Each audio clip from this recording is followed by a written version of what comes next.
చేరవచ్చినటువంటి దైవిక సమూహము, దేవుని కుటుంబం, మీ అందరికీ కూడా యేసుక్రీస్తు నామములో మీకు ఈ ఉదయకాల శుభములు, దైవాశీస్సులు తెలియపరుస్తున్నారు. దేవుని వాక్యాన్ని వినడానికి, వాక్యానుసారంగా జీవించడానికి దేవాలయంలో చేరి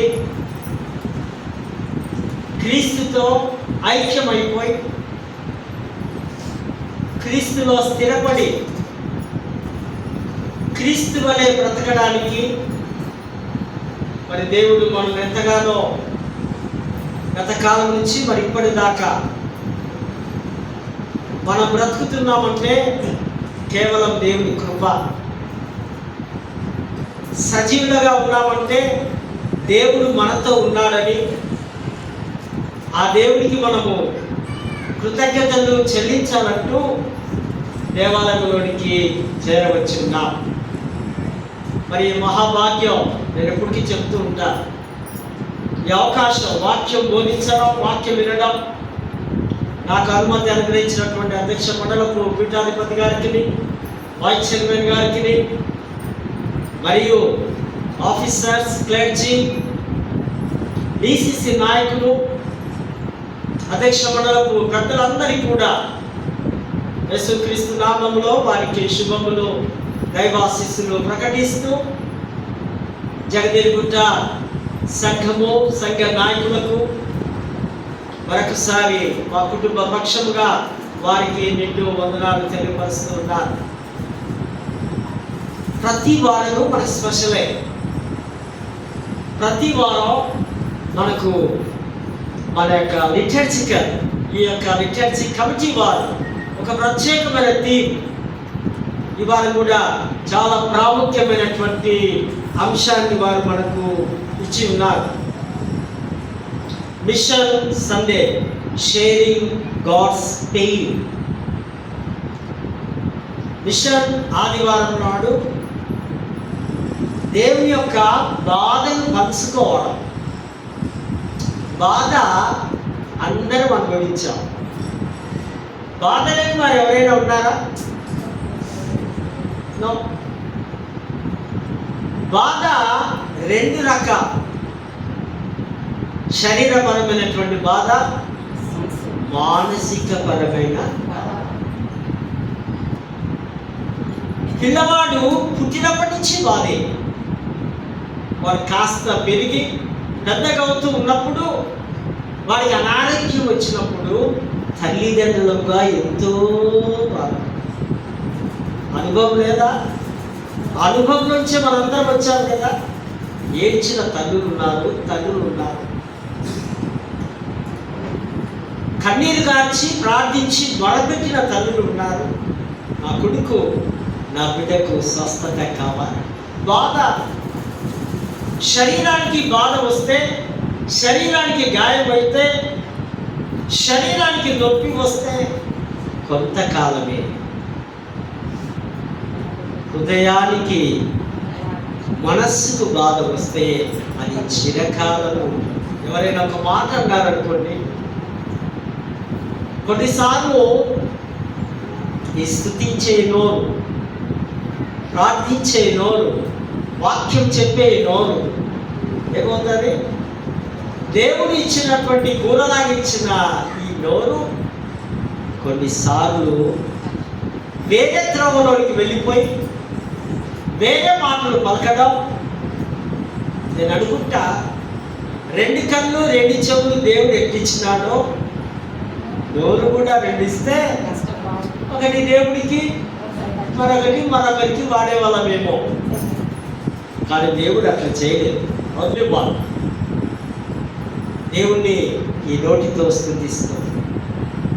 ఈ పెయిన్, మనుషుల బాధ ఒక రకమైతే దేవుని బాధ మరొక రకంగా ఉంది. చూడండి, ఆదికాండము 6వ అధ్యాయము 6వ వచనంలో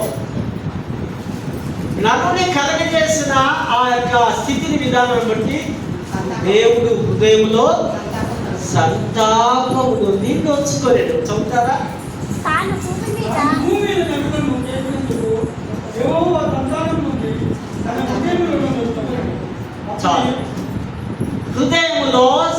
సంతాపం, బాధ, నొచ్చుకోవడం. ఎందుకు చేసినాడో నాన్న?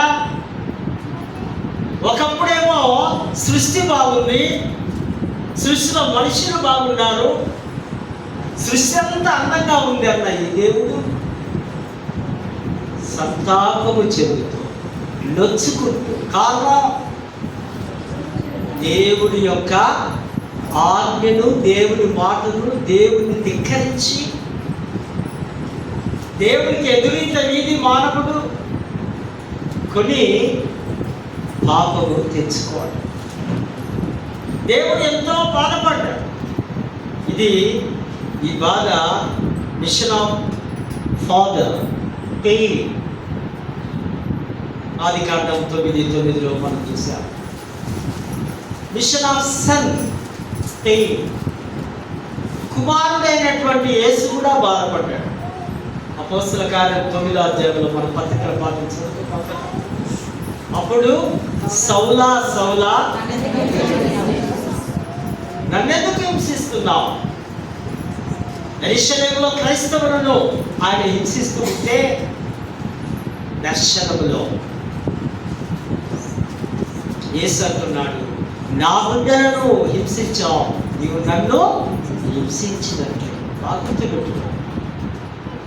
దేవుని స్వరూపంలో ఉన్న మనలను ఎవరైనా హింసించి దూషించారనుకోండి, లోకంలో జీవిస్తున్నాం కదా, లోకంలో ఎన్నో సమస్యలు, ఎన్నో ఇగోలు, ఎన్నో ఇబ్బందులు, ఎన్నో జెలసీస్, ఎన్నో కష్టకరమైనటువంటి స్థితులు.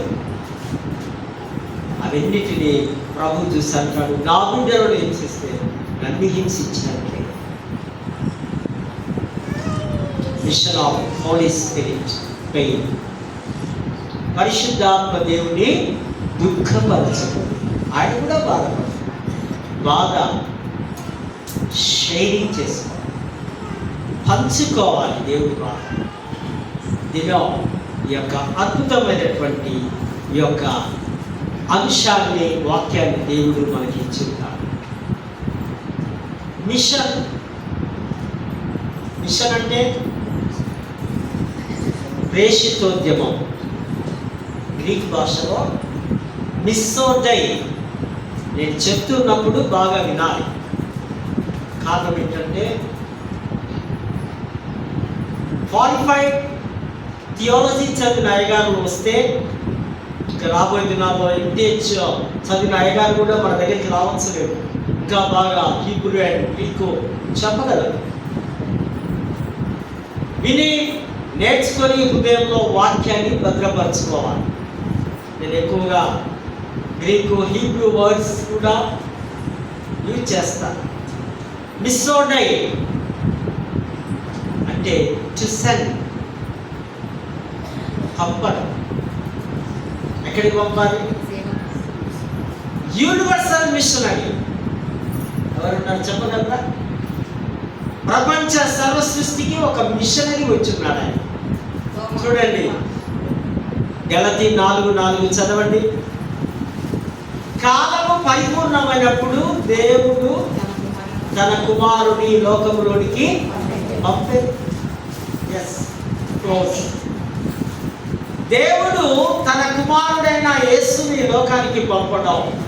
Jesus is the first missionary in the world. ఆయనే మొట్టమొదటి మిషనరీ. ఎవరు? యేసు ప్రభు.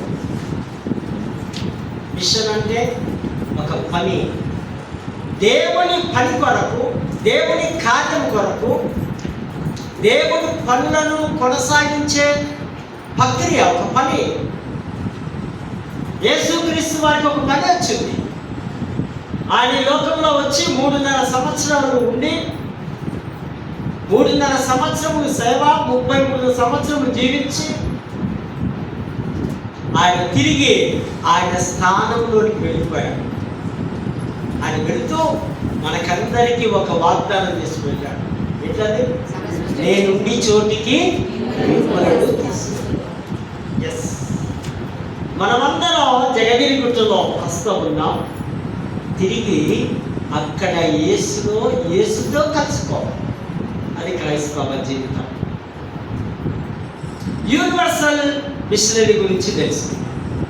ఓకే, మన ఇండియాకు ఒక మిషనరీ వచ్చారు, చెప్పగలరా? గుడ్. మన అయ్యారు బాగా తెలిపిస్తుంది.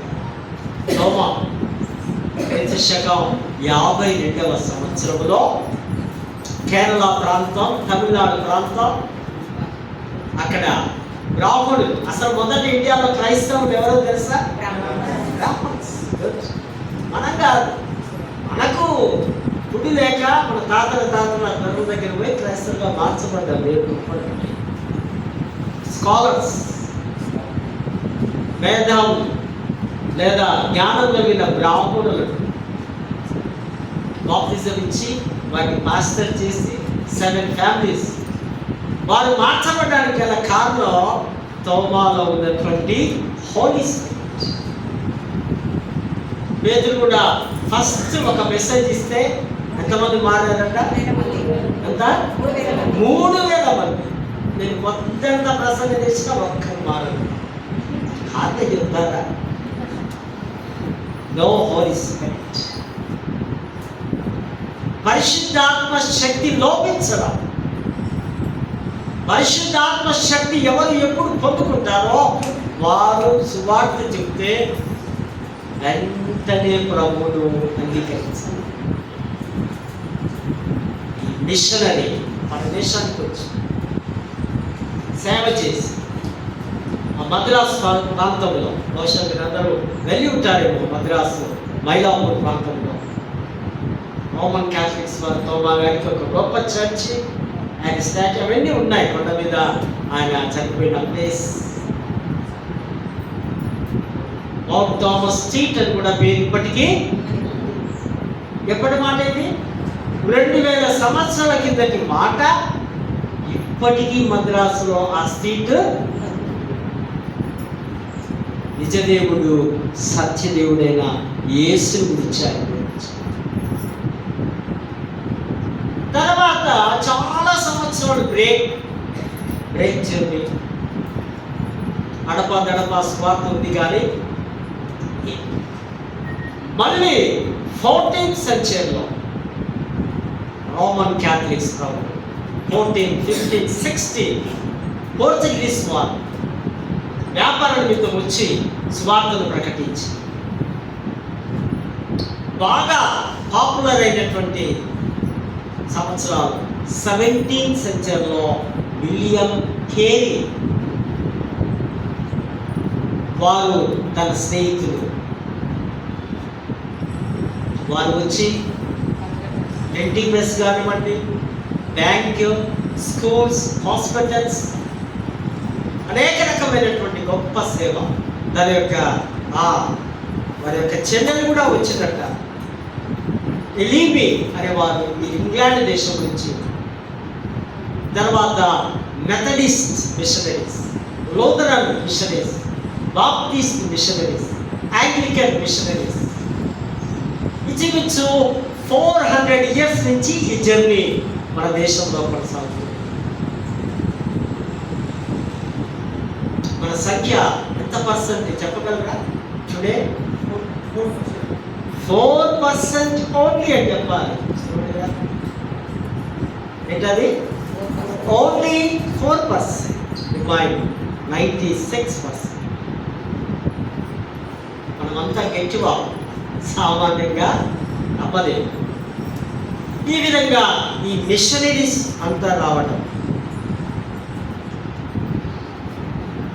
ప్రతి ఆర్గనైజేషన్లో స్కూల్స్ కానివ్వండి, హాస్పిటల్స్ కానివ్వండి, మరి ఎక్కడైనా 1-2 వారి యొక్క పనితీరు రాసి పెడతారు. అక్కడ number 1 machine, number 2 vision.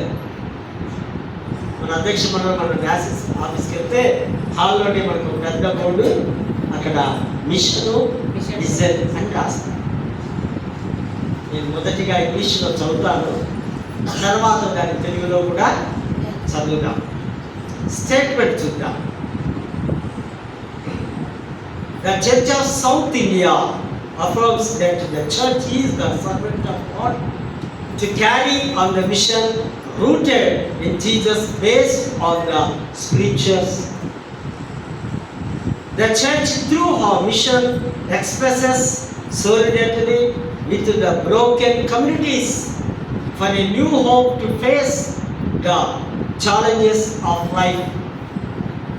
The cross continues to be the sign of hope for the witness in church, which strives towards unity, peace and reconciliation as a vibrant child of God. తెలుగులో ప్రేషితోద్యమం యొక్క భావం. లేఖనముల ఆధారముగా యేసు మూలముగా ఉన్న ప్రత్యేక పనిని కొనసాగించుటకు సంఘము దేవుని సేవకుని ద్వారా అని చర్చ్ ఆఫ్ సౌత్ ఇండియా ధృవీకరించడం జరిగి ఉంది. జీవిత సవాళ్లను ఎదుర్కొనుటకు ఒక నూతన నిరీక్షణ కొరకు సంఘం తన ప్రత్యేక పని కొరకు విచ్ఛిన్నమైన సమాజములకు తన సంఘీభావం తెలుపుతున్నది. ఏకత్వము మరియు శాంతి సమాధానముల కొరకు ఒక బలమైన మార్గముగా పాటుపడుతున్న సాక్షి సంఘమునకు సిలువ నిరీక్షణకు ఒక గుర్తుగా ఉంది. Church of south India mission యొక్క అర్థం తెలుగులో చదువుకున్నాం, ఇంగ్లీష్లో కూడా చదువుకున్నాం. ఈ ప్రేషితోద్యమం లేదా మిషన్ ఒక చోటు నుండి మరొక చోటికి ప్రవహించే ఒక ప్రవాహం. దేవుని హృదయంలో నుండి ఈ మిషన్ బయలుదేరి ప్రతి మానవుని హృదయంలోనికి ప్రవహిస్తూ ఉంది. Mood everywhere to everywhere. అది ఎప్పటికీ ప్రవహించే విధంగా ఈ మిషన్ ఉంది అని పండితులు అభిప్రాయాన్ని తెలియపరుస్తూ ఉంటున్నారు. డాక్టర్ విలియం కేరీ గారు ఒక స్లోగన్ ఉంది, బహుశా మన వాళ్ళకి తెలిసి ఉండొచ్చు. Expect great things from God, attempting great things for God. దేవుని యొద్ద నుండి గొప్ప కార్యాలు తలపెట్టు, దేవుని కార్యముల కొరకు, దేవుని కొరకు గొప్ప కార్యములు చెయ్యి. నీవు దేవునిచ్చి పొందుతున్నామని విశ్వసించి నమ్మాలి. ఆ నమ్మకము విశ్వాసంతోనే మనం ఒక పెద్ద ప్రాజెక్ట్ స్టార్ట్ చేసుకున్నాం. అవిశ్వాసంతో కాదు, విశ్వాసంతోనే. అంత ఇంత లేట్ కావచ్చేమో కానీ మా టాస్క్ మేము ముగించుకుంటాం. మాలో ఆ ఫెయిత్ ఉంది కనుకనే attempt great things for God, దేవుని కొరకు గొప్ప కార్యములు మనము చేయవలసిన అవసరం ఉంది. పాస్టర్ త్వరగా యొక్క ఆయన యొక్క నినాదం కూడా ఉంటుంది, నాలో శ్రేష్టమైనది నా ప్రభు కొరకే. నాలో శ్రేష్టమైనది ఏముంది? వాక్యం చెప్పడమా, ప్రార్థన చేయడమా, దేవుడి కొరకు నా ధనాన్ని వెచ్చించడమా, అవన్నీ కూడా నా ప్రభు కొరకే. అంత గొప్ప మాట. మనం ప్రభు కొరకు అన్ని సమర్పించుకోవాలి. దట్ ఈస్ ఫెయిత్ అని మనము చూస్తూ ఉంటున్నాం. వచ్చి ఇక్కడ మెదక్లో మనకు అనేకమైనటువంటి ఆ కళాశాల 1900లోనే వ్యాధిరిస్ట్ వారి కళాశాలలు, ప్రవక్తల పాఠశాలలు ఉంటాం. మనకు మిషనరీస్ మనందరికి బాగా తెలుసు. పాతోళ్ళు పెద్దోళ్ళు ఎక్కడ చదువుకున్నాం అంటే ఏం చెప్తారు? మిషన్ స్కూల్లో. ఎక్కడ మీ అమ్మాయిని డెలివరీ అయిందంటే ఏం చెప్తాం? Mission hospital. నువ్వు ఎక్కడ ఉంటున్నావు అంటే మిషన్ కాంపౌండ్. ప్రతి కేథడ్రల్లో ఆ స్టాఫ్కు వారికి క్వార్టర్స్లు ఉన్నాయి. మన మెదక్లో కూడా చాలా ఉన్నాయి కదా. మన టీచర్స్, వార్డెన్స్ అందరికి కూడా కాంపౌండ్, మిషన్ కాంపౌండ్. ప్రతి కేథడ్రల్ సిఎస్ఐలో ఎక్కడ చూసినా మిషన్ హాస్పిటల్స్. కరీంనగర్, వరంగల్, ఖమ్మం, అనేక డిచిపల్లి కుష్ఠ లెప్రసీ హాస్పిటల్, గొర్రెలు త్యాగపూరితమైనటువంటి సేవ. వాళ్ళను మిషనరీస్ అని మనం అంటాం. ఈ యొక్క మిషనరీస్ జర్నీలో మరి అనేకమైనటువంటి వారి యొక్క ఆ కార్యక్రమ పనులు చేస్తున్నారు. సంఘ చరిత్రలో మిషనరీ జర్నీ చాలా కీలకమైనది, చాలా ప్రాముఖ్యమైనది. పాత నిబంధన పాఠంలో ప్రవక్తలను, సేవకులను, రాజులను, నాయకులను ప్రవక్తలుగా దేవుడు వాడుకున్నాడు. ప్రవక్తలను దేవుడు పంపించాడు ఆ పని కొరకు, ఆ కార్యం కొరకు, ఆ రాజ్యం కొరకు, ఆ సేవ కొరకు, ఆ యుద్ధము కొరకు. పాత నిబంధనలో మనము ఆ విధంగా చూస్తున్నామని మనం అర్థం చేసుకోవాల్సిన అవసరత ఉంది. ఈ మిషన్ అనే వర్డ్ తీసుకొని మన రాజకీయ నాయకులు కూడా మిషన్ భగీరథ కదా, ఆ వాటర్ ఇంటింటికి నల్ల వాటర్ కావాలి. ఈ మిషన్స్, ఆ డిఫెన్స్లో కూడా మనకు చాలా మిషన్స్ కనిపిస్తాయి. ఈ మిషనరీస్లో మనము ఆ జీవం ఉంది. ఈ యొక్క ఆ జర్మన్ వరల్డ్ మెన్ అన్నట్టు దేవుడు తన ప్రజల యొక్క బాధను చూసి ఆయన బాధపడుతూ ఎంచుకొని మన కొరకు ఆయన యొక్క మిషనరీస్ పంపించాడని ఆ పండితుడు రాస్తున్నట్టుగా మనం చూస్తుంటున్నాం. Mission belongs to God, believers belongs to God. మనము విశ్వాసంగా మనమందరం కూడా దేవునికి చెందిన వారని. ఈ మిషనరీ జర్నీలో మన యొక్క ఆ ప్రభావం ఎంతైనా ఉందని మీకు నేను జ్ఞాపకం చేస్తున్నాను. The mission is commission. ఇది ఒక ఆజ్ఞ. గో అండ్ ప్రీచ్, వెళ్ళి చెప్పు. గాస్పెల్, నీవు సువార్తను ప్రకటించాలి. The mission is fundamental rights. ప్రాథమికపరమైనటువంటి హక్కులతో ఈ యొక్క మిషన్ ముందుకు కొనసాగాలి. The mission is you and me. Mission అంటే నీవు, మిషన్ అంటే నేనే. కనుకనే ఈ దినం మనకు ఆ మిషన్ ఆ యొక్క థీమ్ వారు మనకు పెద్దలు అనుగ్రహించారు. ఒక మిషనరీ ఉన్నారు. మిషనరీస్ అంతా చాటుపరులే. మనకు తెలుసు, మదర్ తెరిసా గారు తెలుసు, సాధు సుందర్ సింగ్ గారు తెలుసు. మన భారతదేశంలో ఉన్న యొక్క ఆయన మిషనరీ ప్రవక్త. పండిత రమాబాయి, ఆమె కన్వర్ట్ అయిన తర్వాత ప్రభుకు సమర్పించింది. వీరందరూ కూడా మిషనరీస్. ఇంగ్లాండ్ దేశం నుంచి విలియం బ్రూక్ అనే ఒక ఆ సాల్వేషన్ ఆర్మీ ఆ ఫౌండర్, ఆ మిషనరీ. ఆయన స్లోగన్ ఏంటంటే 3S, సో సాల్వేషన్. స్లమ్ ఏరియాలకు వెళ్ళి, బలహీన ప్రాంతంలో చాలా నిరుపేదల వారికి వెళ్ళి వారి మొదటిగా శుభ్రపరిచి, తర్వాత వారికి ఆహారం ఇస్తూ, తర్వాత సువార్తను ఆయన ప్రకటించేవారు. కనుకనే ఆ యొక్క ఆ సేవ భారతదేశము, ప్రపంచమంతా కూడా.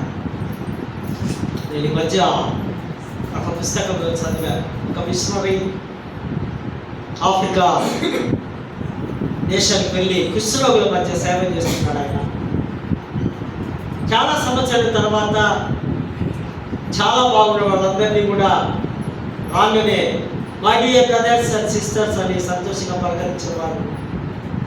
కొన్ని సంవత్సరాల తర్వాత ఆయన కాఫీ పెట్టుకున్నాడు.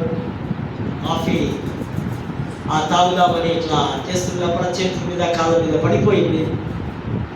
కానీ ఆయనకు స్పర్శ లేదు. అప్పుడు గ్రహించాడు, నాకు కుష్ఠ అటాక్.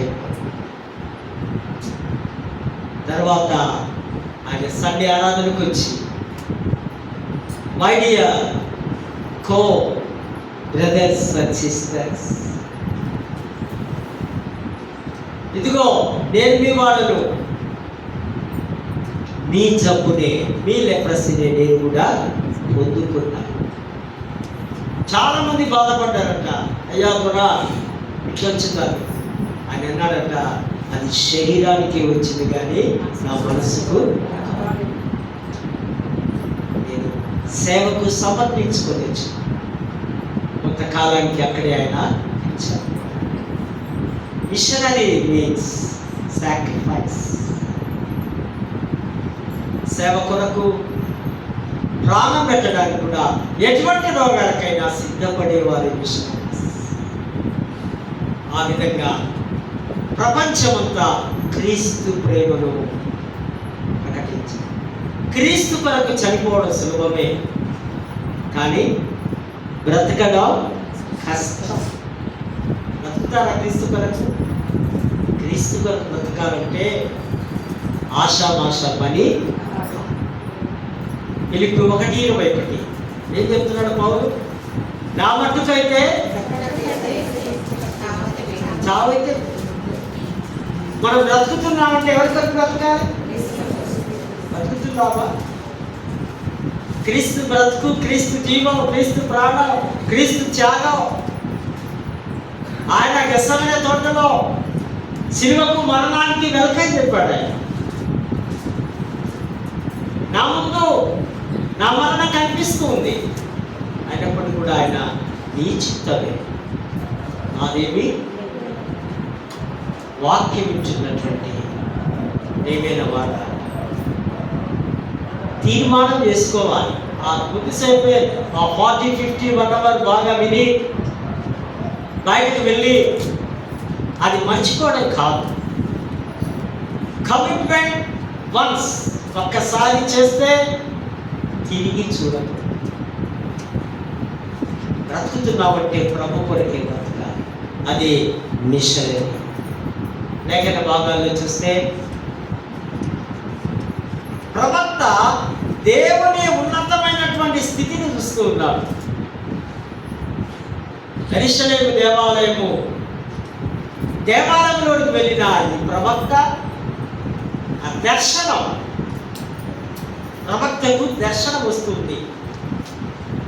ఈయన క్రీస్తు పూర్వం 740-700 ఆ మధ్యకాలంలో, అంటే దగ్గర దగ్గర 40 years రాయడం, ప్రవచించడం, 4 యూదా రాజుల మధ్యలో ఆయన చేసిన సేవ. అక్కడ ఒక గమ్మత్తైనటువంటి దేవదూతలు, శరాపులు అనేటువంటి వారిని చూస్తుంటారు. వారు మండుచున్నవారు అని తెలుగులో తర్జుమా చేశారు.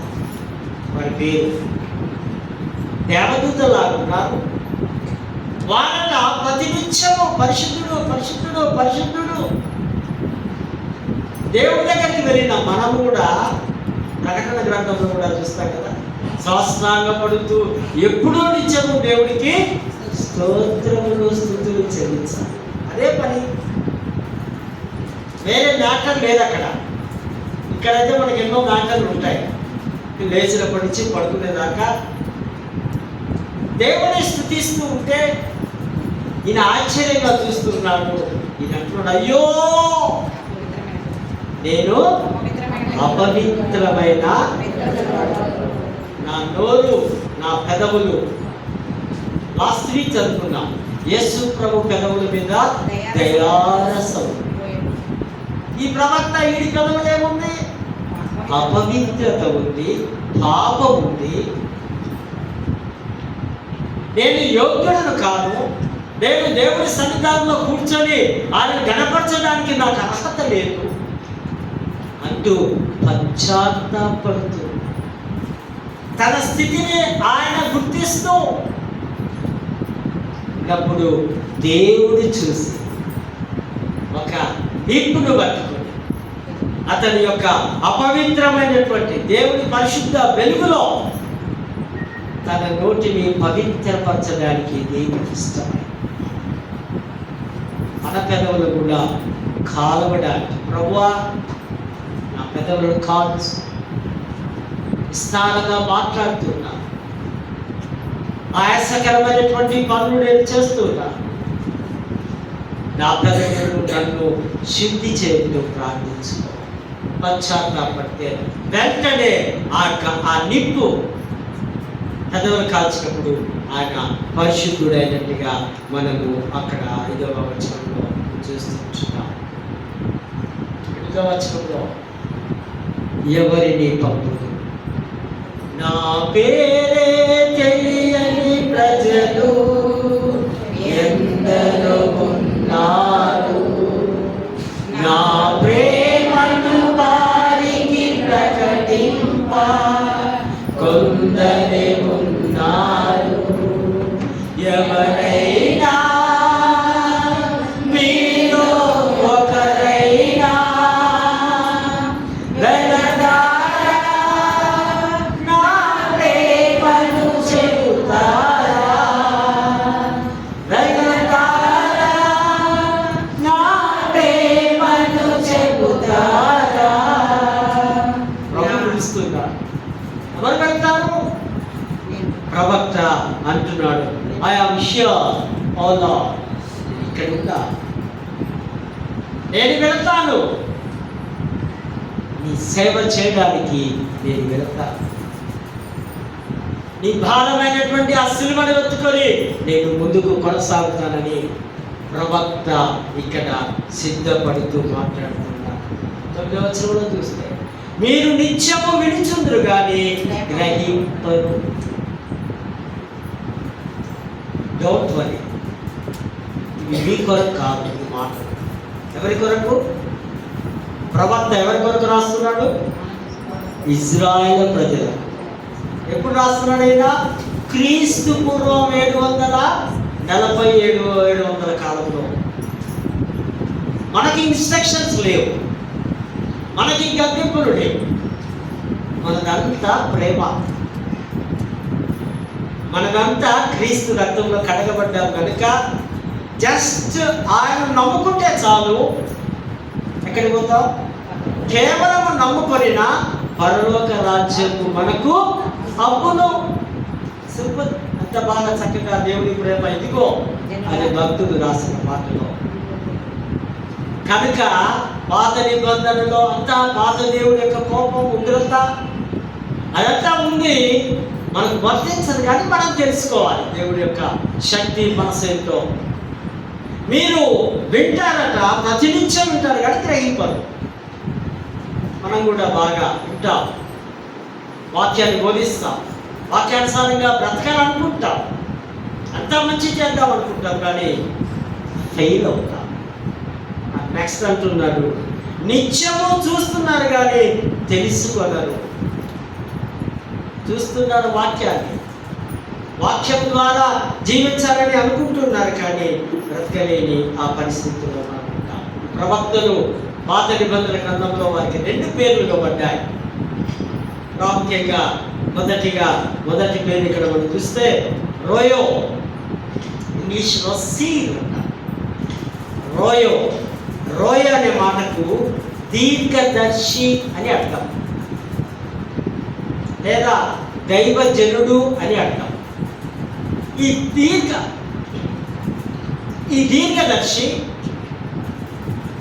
ఆయన ఆధ్యాత్మిక అవగాహనని లేదా భవిష్యత్తును, ఆ సంఘటనలు ఏమున్నాయో, భవిష్యత్తులో ఏం జరుగుతుందో అవన్నీ గ్రహించి, అవన్నీ తెలుసుకొని తన ప్రజలకు బోధించేవాడు, తన ప్రజలకు తెలియపరిచేవాడు. దేవుడి యొక్క దర్శనాలు పొందుకొని, దేవుడి యొక్క కళలు తెలుసుకొని, ఆ కళల ద్వారా ఈయన తన ప్రజలకు బోధించేవారిని దీర్ఘదర్శి లేదా రోయా అని మనము హీబ్రూలో పిలుస్తూ ఉన్నాం. రెండవదిగా నబీ. నబీ అంటే ఏకవచనం, నబీ అంటే బహువచనం. ఈ నబీ దేవుని మనస్సు నుండి ఆధ్యాత్మిక మాటలు గ్రహించి అని అర్థం చేసుకొని పలకడం అని అర్థం. ప్రాఫెటెస్ అంటారు గ్రీకులో, అంటే వేరొకరి పక్షంగా మాట్లాడుతున్నది నేనే, నా మాటలు కావు. ఎవరి మాటలు? దేవుని మాటలు. ఆయనకు బదులుగా నేను నీతో మాట్లాడు. ఓకే, అర్థమవుతుంది కదా. ఈయనను నబీ, వారు ఆ విధంగా ఆ యొక్క ఆ సేవలు చేసినట్టుగా మనము చూస్తూ ఉంటున్నాం. వారి యొక్క ఆ గుణ లక్షణం, అబద్ధ బోధకులు గ్రహించడం, లేదా ఆ సమాజాన్ని యెహోవా దేవుని యొక్క కృపలో పెంచడానికి వారిని ఆ విధంగా మలుచుకున్నట్టుగా మనము చూస్తూ ఉంటున్నాం. మరి పత్రికల పాఠంలో చూస్తే మిషన్ అన్యుల వద్దకు వెళ్ళడం. మరి మొదటి పాఠంలో మిషన్ విననొల్లని వారి కొరకు వెళ్ళడం, విననొల్లని వారి కొరకు వద్దకు వెళ్ళడం. ఇక్కడేమో అన్యుల కొరకు దేవుడు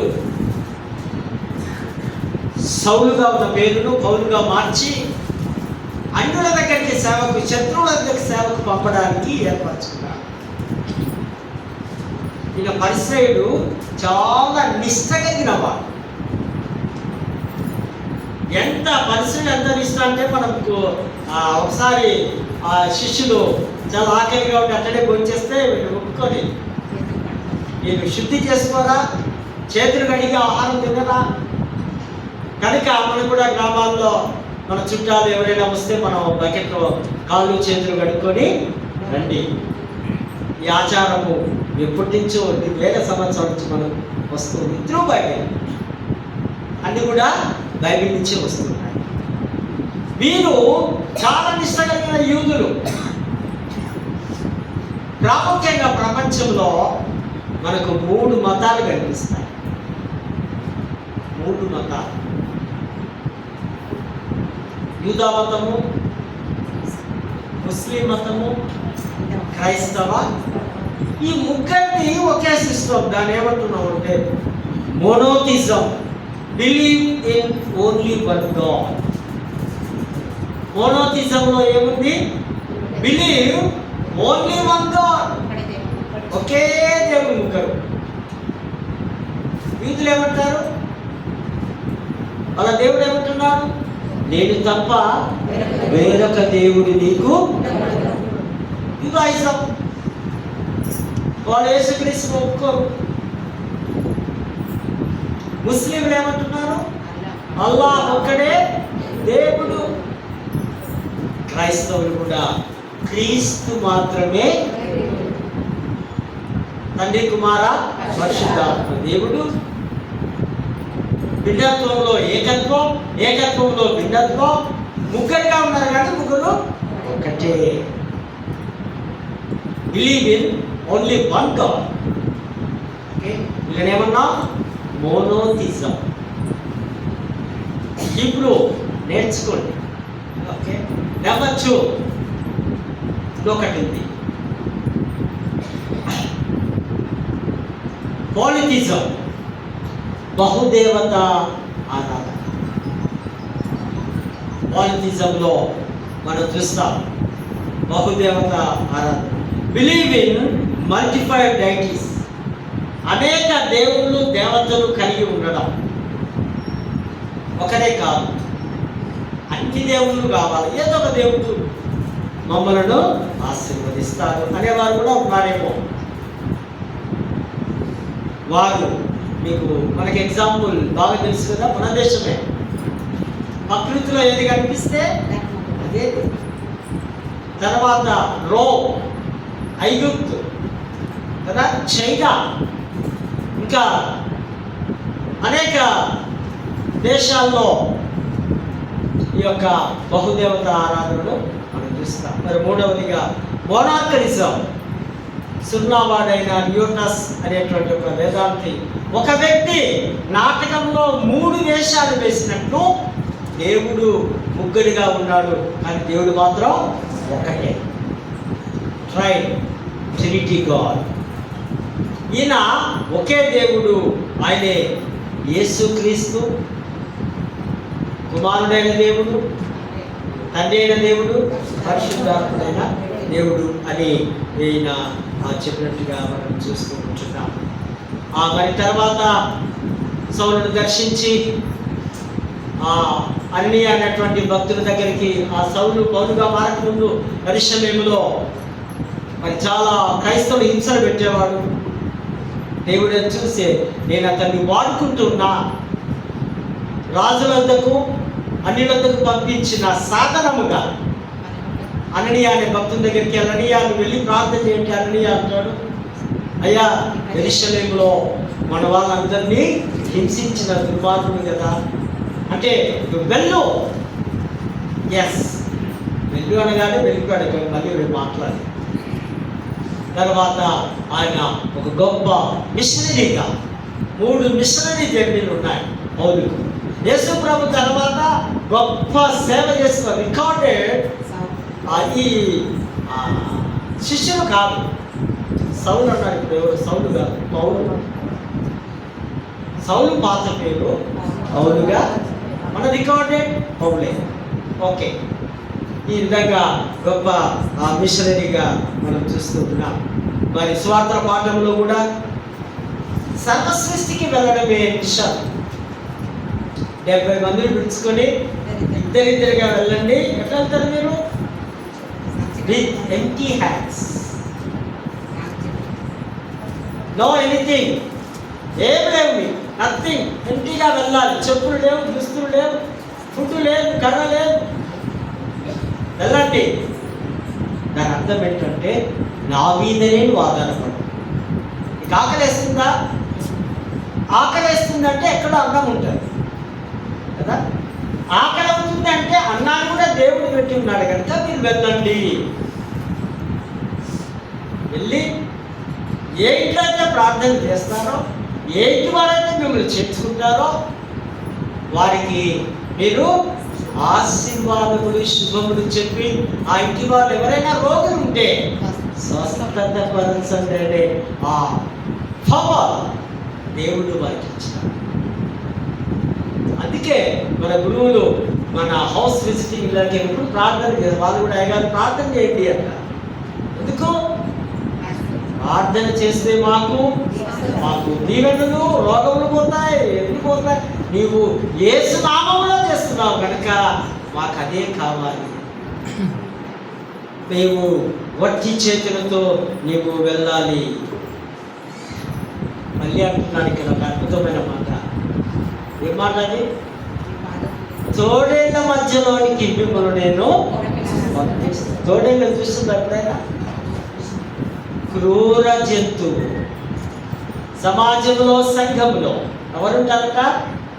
తోడేళ్ళు. అంటే దీన్ని ఇక్కడ అర్థం ఏం చేసుకోవాలంటే తోడేళ్ళ లాంటి మనస్సు, స్వభావం కలిగిన వారిని, గొర్రెపిల్ల లాంటి సాధు జంతువు మనస్సు కలిగి వారిని సాధు గొర్రెపిల్ల, మేకలాగా, గొర్రెపిల్లలాగా మీరు మార్చండి. నేను తోడేళ్ళు అనుకోండి, మీ సువార్త ద్వారా నేను ఏమైపోవాలి? గొర్రెపిల్లగా, పస్కా గొర్రెపిల్లగా నేను మార్చబడాలి. తోడేళ్ల మధ్యలోనికి, క్రూరమైన స్వభావం కలిగిన వారి మధ్యలోనికి మిమ్మల్ని నేను పంపిస్తున్నాను. అందుకే ఈ సేవ భారమైనది కూడా. Not easy. నాకు బాగా ఏదో అయ్యగారు అంటే బాగా కర్రలు తిరుగుతారు, అటు ఇటు ఉంటారు అనుకుంటాం. ఒకసారి మనం అందరం చాలా కొన్ని పరిస్థితుల్లో కష్టపడింది. పస్కా గొర్రెపిల్ల, అమ్నోస్ అంటారు గ్రీక్లో. పస్కా గొర్రెపిల్లలాగా నీవు సాధు జంతువులాగా. అందుకే అంటాడు యోహాను, లోక పాపమును మోసుకొని పోవు దేవుని గొర్రెపిల్లలాగా ఇక మంచి మనస్సు ఉండాలని ఈ యొక్క మాటలు చెప్తూ, కోత విస్తారముగా ఉంది, పంటను కోయివారు. ఆ పాట కూడా మన పాట. మీరు చూడండి, 2వ క్రాప్ మే జూన్లో వస్తుందేమో, మరి బహుశా మేలోనే గ్రామాలలో మే జూన్లో వచ్చేప్పుడు ఆ వర్షాలు వస్తే రైతు ఏమవుతుంటాడు? గడిగిడి అయిపోయి భయపడుతూ బాధపడుతూ, అయ్యో ఏమవుతుందో. ఏ తుఫాను, ఏ వర్షాలు, ఏ వరద ద్వారా పాడవుతుంది. రైతు బాధపడ్డట్టుగా ప్రభు బాధపడుతున్నాడు. సువార్త పోత విస్తారంగా ఉంది నీ సేవ. ఆ సువార్త చెప్పడానికి కోసేవారు, వెళ్ళేవారు బుద్ధిమంతే. జాగ్రత్త, ప్రభు పిలుస్తూ ఉన్నాడు. Let me close. ప్రభు మనం ఏర్పరచుకున్నాడు, మనం పిలుస్తున్నాడు. మనమందరము ఈ మిషనరీ జర్నీలో మనమందరం కూడా కలిసి ప్రభు రాజ్యాన్ని కట్టడానికి, ప్రభు దగ్గర మనం చిరకాలము జీవించడానికి అంటాడు కదా దావీదు, చిరకాలము యెహోవా మందిరంలో నేను నివాసం చేయాలని ఆశ. ఇక్కడ బంగ్లాలు, ఇక్కడ ఏసీలు, ఇక్కడ ఉండడం కాదు ఆశ, ప్రభుని చూడాలి. కనుక మన యొక్క ఆశ, మన కోరిక మన ప్రభుతో ముందుకు సాగుతూ అక్కడి కృప, పరిశుద్ధాత్మ నడిపింపు, దైవాశిస్సులు దేవాది దేవుడు మనకు అనుగ్రహించుగా. దగ్గర తండ్రి, ప్రేమ దేవ, ఇంతబడిన వాక్యాన్ని మా హృదయంలో భద్రపరచుకోవాలన్నా సహాయం చేస్తూ మరొకసారి మా ప్రియులందరినీ దీవించగలరు. వేసినాము వేడుకొచ్చున్నాము.